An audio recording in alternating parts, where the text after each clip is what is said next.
Hello. Hello. हाँ बेटा, क्या है, टाइम बे टाइम कर रहे हो तुम? सर बेटाइम नहीं कर रहे हैं सर, सही बताएं, इसलिए फोन नहीं उठा रहे थे सर। आप डांटेंगे, पैसे की सर व्यवस्था हो। 5:30 बजे बोली तो अभी कह रहा हो नहीं पा रहा, अभी कह रहा थोड़ी देर और रुको। मान लो बेटा, हम लोगों को भी कोई डांट मिल रही है, हम लोगों की नौकरी चली जाएगी। बेवकूफ समझ रहे हो आप लोग? नहीं सर, बेवकूफ नहीं समझ रहे हैं सर। मान लो हम आपको बेटा कह रहे, तुम हमारे सर के ऊपर चले जा रहे हो। नहीं सर, हम जो है सर, हम आप ही की व्यवस्था में लगे तो सर व्यवस्था नहीं हो पाई थी सर।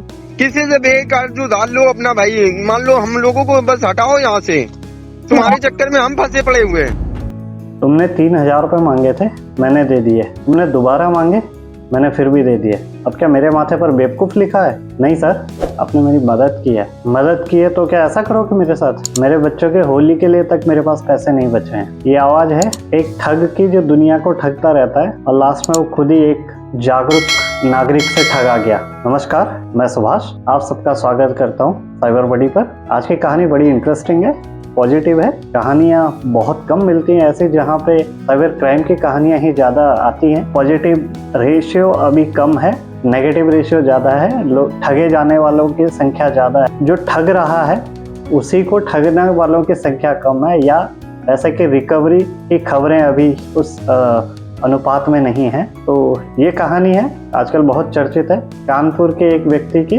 वो कैसे साइबर ठग को ही उल्टा ठग देता है, उसे ही 10,000 रुपये का चूना लगा देता है और बाद में साइबर ठग जो है गिड़गिड़ाता हुआ उससे अपने पैसे वापस मांगता है। इस कहानी को बताते हुए खुशी भी हो रही है, चेहरे पे एक मुस्कान भी आ रही है। कानपुर के निवासी भूपेंद्र की कहानी है। भूपेंद्र को एक दिन कॉल आता है और सामने वाला कहता है कि मैं सीबीआई से बोल रहा हूँ और तुम बहुत ही अश्लील फोटोएं आदि देखते हो और तुम इसमें संलिप्त पाए गए हो, तुम्हारे खिलाफ इंक्वायरी आई है। वो कहता है नहीं सर, मैंने ऐसा कुछ नहीं किया है। वो कहता है कि अच्छा, तो आप अपना व्हाट्सएप चेक करो, वहाँ पे कुछ मॉर्फ की हुई फोटोएं और वीडियोस। मॉर्फ मतलब किसी असली जो कोई असली फोटो है या दूसरे की या वीडियो है, उसके ऊपर आपका फोटो या आपका फोटो उस पर लगा दिया जाए इस तरीके से कि वो लगे कि आप ही ये काम कर रहे हो। मॉर्फिंग के बारे में और जानकारी आपको अगर चाहिए हो तो आप ये वीडियो देखें।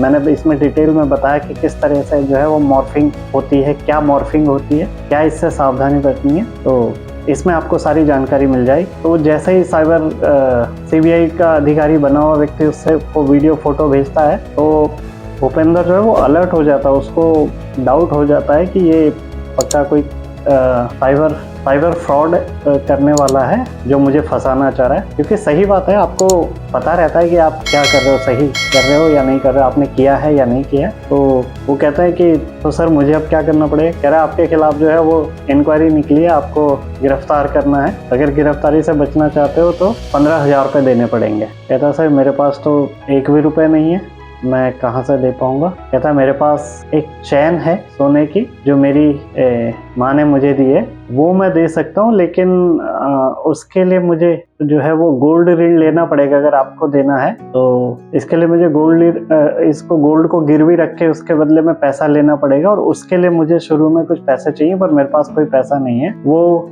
क्रिमिनल जो है वो जो दूसरी साइड साइबर सीबीआई अधिकारी बन के बैठा हुआ है, वो उसके झांसे में आ जाता है और उसको पहले 3,000 रुपये ट्रांसफर करता है। कहता है सर 3,000 रुपये से मेरे को जो है वो वहाँ पे अकाउंट खुलवाना पड़ेगा और फिर वो पैसा मुझे इसके लिए देंगे। तो वो फिर कहता है कि सर मेरे को और पैसे लग रहे हैं और मैं ये चैन जो है ये 30,000 रुपये की है, पर ये तभी होगा जब मैं ये पैसे वहाँ पे दे पाऊंगा। तो वो व्यक्ति जो है भूपेंद्र उसको अपनी बातों में उलझा देता है और उससे इस तरह से पैसे निकलवाते 9,500 रुपये निकलवा लेता है और बाद में वो उसके फ़ोन उठाने बंद कर देता है। फिर थोड़ी देर बाद जब वो 2-3 बार कॉल करता है, फिर वो एक बार उसका फ़ोन उठाता है तो उधर सीबीआई अधिकारी बना हुआ फ्रॉडस्टर जो है वो कहता है कि तुम मेरा फ़ोन क्यों नहीं उठा रहे हो? कह रहा है सर मुझे पता है कि अगर मैं आपका फ़ोन उठाऊंगा तो आप नाराज़ हो गए, क्योंकि पैसों का इंतजाम अभी हो नहीं पाया और आपके पैसे भी मेरे पास हैं, तो आप गुस्सा हो गए। तो वो सही में गुस्सा होने लग जाता है। वो बोलता है कि तुम्हें क्या मेरी शक्ल पे गधा लिखाई दे रहा है? तुमने 3,000 मांगे, मैंने वो भी दिए, यहाँ सर आपने दिए। तुमने और मांगे, मैंने वो भी दिए, हाँ सर आपने मेरी मदद करी है। कह रहा अब क्या मेरी इस शक्ल पे लिखा? भाई मेरे पैसे वापस दे दो, मेरी नौकरी चली जाएगी, मेरे ऊपर जो है मेरे बड़े वो मेरी नौकरी से निकाल देंगे, मेरे पैसे वापस दे दो। मेरे बच्चे होली में क्या करेंगे। मैं आपको इसकी एक स्क्रीनशॉट भी दिखा दूंगा चैट की, जो यहाँ पे आप देख सकते हैं कि किस तरीके से वो सीबीआई अधिकारी बन के उससे बात कर रहा था। तो इस कहानी में जो है, ये छोटी सी कहानी है और एक पॉजिटिव न्यूज है। ये एक जागरूकता, आप सही समय पे असल में आपको क्लिक करना चाहिए माइंड में कि आपको जब कोई ट्रैप कर रहा है, फंसाने की कोशिश कर रहा है, तो आप ये समझ पाएं कि ये असली है या नकली है, आपको फंसाने वाला सामने कोई फ्रॉड है या जेन्युइन है। अगर आप ये अंतर उस टाइम कर पाए और आप 10 सेकंड के लिए भी ये सोच पाए कि जिस चीज में ये मुझे फंसाने की कोशिश कर रहा है वो मैंने किया ही नहीं है या ऐसा कुछ हो ही नहीं सकता है, तो आप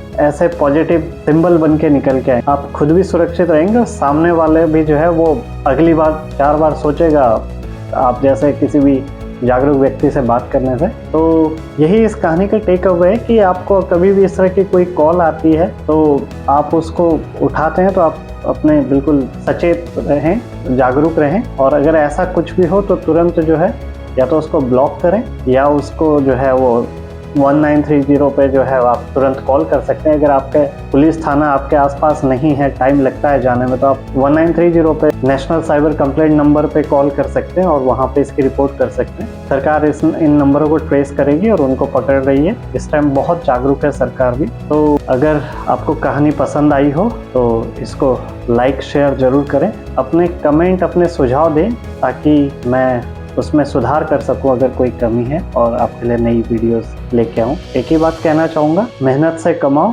होशियारी से जियो और स्कैमर से बचो। आज की कहानी यहीं पे ख़त्म करता हूं और मिलते हैं अगली एक और कहानी में, एक और नए एपिसोड के साथ। धन्यवाद।